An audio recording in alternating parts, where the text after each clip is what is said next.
The Seven Gateways, Your Map to Integrity in Life and Business by Wylene Benson. The Seven Gateways is the key to your personal treasure map. It highlights the pitfalls and the shortcuts as you uncover the most fulfilling way for you to make a difference living your life of purpose with integrity. This is an interactive work encouraging you to take a quantum leap from an uncomfortable comfort zone into the void of creation, being equipped with the confidence to navigate the seven gateways and become the person who is prepared to step into the new life that is most aligned with your unique calling, purpose, and mission. You will learn from Wylene Benson how to find your focus and stay true to the end result while letting go of control of how to get there. If followed, her seven gateways will take you to a destination of freedom that is defined by immovable standards you set. The seven gateways is your map to the life you're meant to live. It is the answer to your challenges in health, wealth, self-love, and relationships. When you choose this way of life, you experience the lasting change you need. Perhaps best of all, you are then able to be a guiding light to your family, friends, and community. The ripple effects of your legacy then touch all of humanity.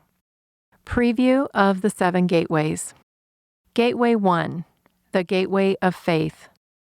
Recognize that I am enough and that all that doesn't currently exist within my scope of purpose will be provided. Gateway 2, the gateway of abundance. Act only when moved by compassion or passion. Immediately receive payment simultaneously as I serve. Gateway 3, the gateway of charity. Invite others into a creation that is truly my own and expect them to be fully committed and in charge of only their part. Gateway 4, the gateway of prosperity. Enjoy the results that come when faith, abundance, and charity are present. Gateway 5, the gateway of obedience. Act when moved by love for my own joy and fulfillment of purpose, as well as the benefit my actions can give mankind. Gateway 6, the gateway of humility. Recognize my vital importance in the big picture. Acknowledge the source of my success. Create in harmony with the help of opposition.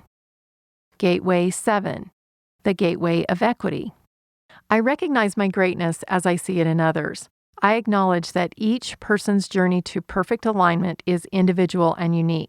I trust me and I trust God. I give my best every day and seek the infinite equity of Jesus Christ to make up the difference. Milepost 0, choosing to begin.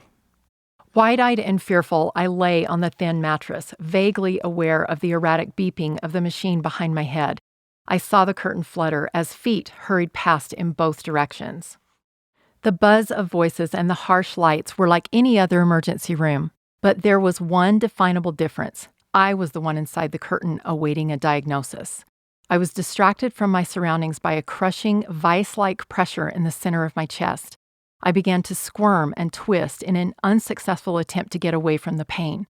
Unbelievably, the pain was intensifying, and all I could think was, what is happening to me? I felt the burning in the upper left side of my body growing stronger just as the technician whipped back the curtain and rushed in with his plastic tote. Yes, maybe the tote contained something that could give me some relief. Can you give me something for the pain? I pleaded. We have to check for cardiac enzymes, he said. If this is an actual heart attack, the levels will be elevated. And then, sympathetically, he added, I'm sorry, we can't give you anything for pain until we know the extent of the damage. Before I could even respond, the needle was shoved into my vein and blood hastily drawn. I watched as several vials of thick red liquid were labeled and stowed in his tote as he scurried outside the curtain. The pain in my chest was excruciating. It had my full attention. The groans that involuntarily emanated from my own throat, the uneven staccato of the heart monitor, and the quiet reassurances from my husband were barely audible by comparison. I tried to focus, but felt lost in pain and confusion. A heart attack? It wasn't possible, yet the pressure in my chest was undeniable. Finally, the ER doctor entered, followed by a nurse who administered a very welcome pain medication. Takotsubo was the diagnosis. What? I asked. Takotsubo, or broken heart syndrome, he answered.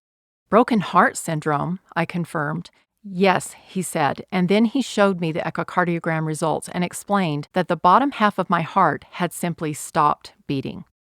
Broken heart syndrome, so seemingly random and yet so perfectly precise. In the 8 weeks of recovery that followed, I would learn that my heart had been sending me a message that day, a message I desperately needed to hear.